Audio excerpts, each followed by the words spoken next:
잘 지냈어요 모두 보고 싶었어 우리도 어쩜 이렇게 시간이 안 가는지 정말. Halo, jadi materi dalam video kali ini adalah Organizational Learning dari mata kuliah Manajemen Inovatif.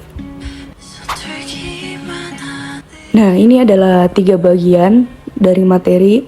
Yang pertama adalah tingkatan organisasi pembelajaran, dan yang kedua adalah konsep organisasi pembelajaran, dan yang terakhir ada 3 fungsi kunci dalam membangun organisasi pembelajaran. Nah, ini bagian materi pertama, yaitu ada 5 tingkatan organisasi pembelajaran. Yang pertama itu ada berpikir sistem, yang kedua personal mastery, yang ketiga mental model, yang keempat tim pembelajaran, dan yang terakhir ada membangun visi bersama.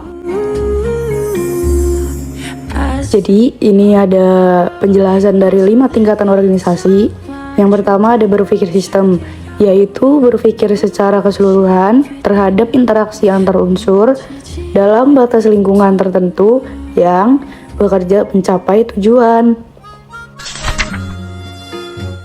Nah, yang kedua itu ada personal mastery.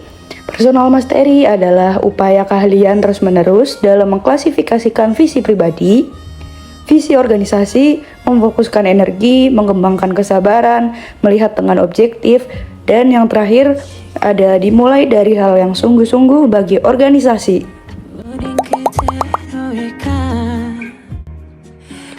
Ini yang ketiga itu ada mental model. Mental model adalah kemapanan sikap mental atau model mental yang dimulai dari penguasaan pribadi yang tinggi dalam keadaan hidup selalu belajar.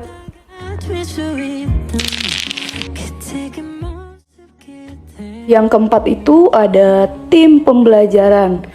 Nah, menurut Senge 1994, tim pembelajaran adalah pembelajaran dalam tim dimulai dengan dialog, merupakan kemampuan anggota tim untuk menunda asumsi dan masuk ke dalam pikiran bersama secara murni.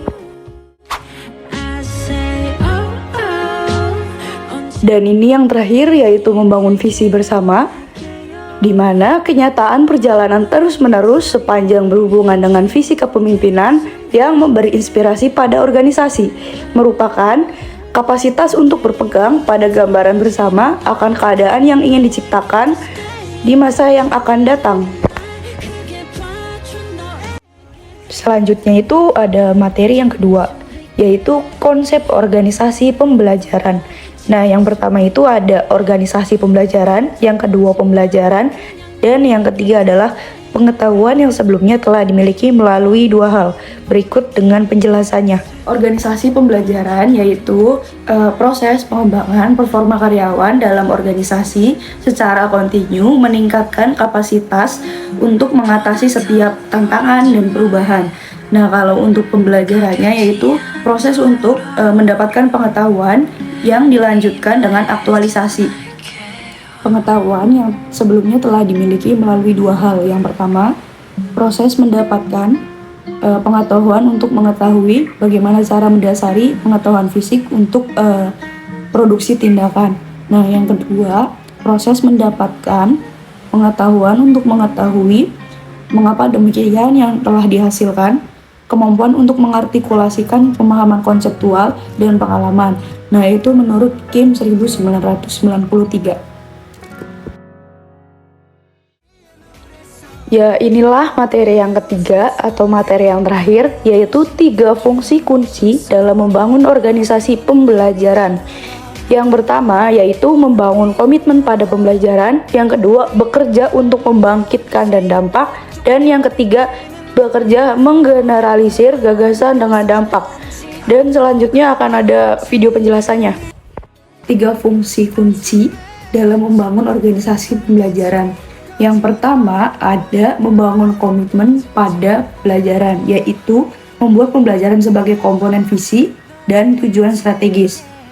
Lalu investasi dalam pembelajaran. Nah, yang kedua itu ada bekerja untuk membangkitkan dan dampak. Ada implementasi program perbaikan terus-menerus dan identifikasi mental model proses organisasi. Yang ketiga itu ada bekerja menggeneralisir gagasan dengan dampak, yaitu menciptakan prasarana yang menggerakkan gagasan sepanjang batas organisasi dan memutar pekerja dari batasan fungsional dan divisional.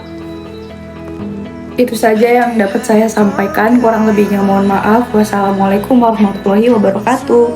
Bye-bye. See you in the next video.